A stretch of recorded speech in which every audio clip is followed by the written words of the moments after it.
जब हम क्रिकेट खेलते हैं उसके दौरान आपको बहुत सारा सीख मिलता है।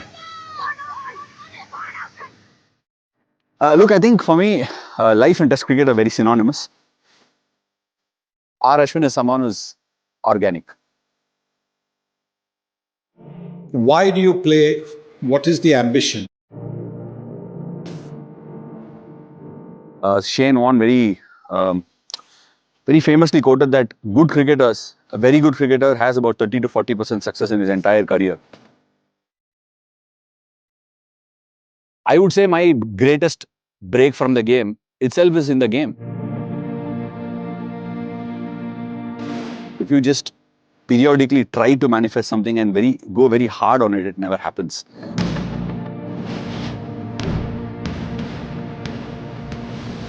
My wife coming into the family, she had no clue what to expect.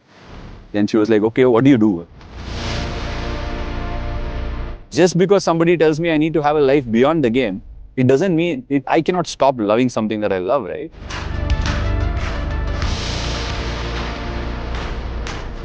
Life is actually not a race. It's about it's about living life on your terms and being happy with whatever you achieve and fail in those attempts.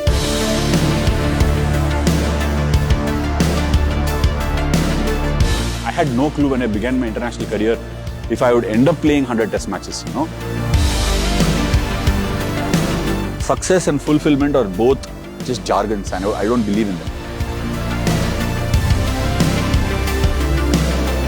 We don't have to walk and talk, no? We will. Okay. It's very nostalgic for me actually, because I think way back in 2003-04, for every cricketer, the under-19 days are very special. It's extremely scenic, I can't forget that.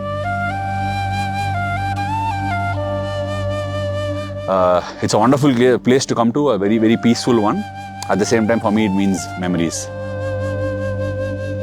I would say as a cricketer, when you're on this journey, the international cricket treadmill, as I would call it, you can't really control too many things. If you asked anybody, any international cricketer, what they would do to trade off for even 99 test matches, they would say just about do anything and sacrifice anything. Where are we going? It's not often you can say that about spinners, but you knew very clearly he would be the next. Why do you play? What is the ambition? The ambition should be to play successfully for your country. It's been up and down, and I think for everybody else, for anybody in life, I think it will go up and down, and that's the nature of life, and that's the beauty of it. I think there are two things I would captivate in life, and that is how do you deal with your ups? How exactly do you dance to the tunes of being in a really good space in life, being in the ups, and how do you respond to being down? हमें कोई लोग गुस्सा दिलाते हैं, कोई लोग प्यार करते हैं, कोई लोग ताना देते हैं. I think I get that trait from my mom more than from anybody else. The fact that don't live on your laurels and respond to your bad days, respond to your down times. The challenges are very extreme. It's not necessarily the skill challenges, but more in the mind, and that says a lot about someone who's been through that journey, taken those ups and downs in his stride and won so many matches, and it's a fantastic effort.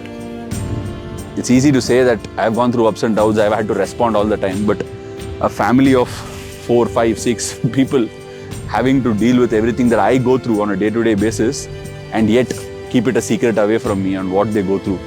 I think it's an incredible journey. The astronaut that he is and the wavelengths he gets on to, so it comes naturally to him. And you can see the skill factors just getting better and better. Here? I like doing all simple, small things. And as it is, my head is doing the over duty. And I know I'm my first critic. I know I will pick up the ball, pick up the bat and go to the nearest, even ordinary looking cricket center to work out what's running in my head. And I don't want more people to just put more thoughts inside it. For me, life is all about making others happy. You will get more satisfaction when you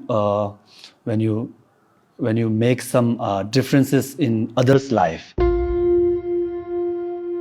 A lot of my takes in life and sport and in general comes from movies. In one movie, Rajini actually goes on to say this dialogue. He says, "சாகர நாள் தெரிஞ்சிடுச்சுன்னா வாழற நாள் நரகமாயிடும்." Which means, when you know the death date, your living time becomes hell. We all know that we all have a marked death date, but we all live very happily, right? We all live happily. We all live the moment. We want to express ourselves because we all believe we are all immortal for a very long time. But the moment you know there is a finite nature to it, you start defending that finite nature. You don't start living that finite space. And I found that very deep. And then when you understand it and when you're able to put thought to it, it opens up a new quadrant for you. It kind of, pushes the bar even more. You say, and I think that's how I shed massive insecurities in my life. It's like this: you have a bird, you find a small little bird, you nurture it, you provide with it, and then eventually when it's ready to fly, you cage it. There's no point in it. You manifest harvest, you also imagine, you also dream about something, but work towards it. The fact of the matter remains that people who have got here at this elite stage must have all loved the game to bits. Success is very temporary, if I may say so. What is being successful? What is a successful life? A happy life is a successful life. What is happiness?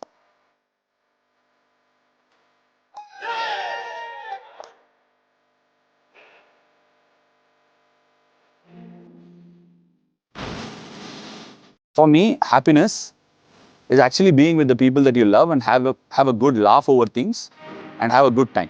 And that's it. Success is something that gives you happiness and fulfillment at the end of the day. And we all should be striving the next day morning, opening up to find new happiness realms that day. For me, the beauty about life is you get learnings all the time. And that could just be someone who just walks past your life for 5 minutes, but they could give you so much to learn. And experiences are everything. There is one thing I don't want to do in my life. Just sit there and talk about what all great I did in my life. We all get into that space where we believe there should be or there is no one who will come beyond me and be better than me. There is no way. It's evolution. If evolution is real and if somebody is born after you, they will be better than you. That's as simple as that. You enable people to discover new realms, and that's something I would really want to do, rather than talking about how I got Crawley out, how I got Ben Duckett out, or how I got Steven Smith out. How did I prepare to get them out is something I'm okay to share. I've been left all alone with the camera. As a camera, I never really bothered about you when I started playing the game. I didn't really worry about how you showed me what I look like in front of you. But over the years, you are yet another person or an entity that I must thank for showing me in good light and also showing the real me through which I could really become a better person. So thank you so much. You've also been a great assist and a great aid in my life so far. Thank you.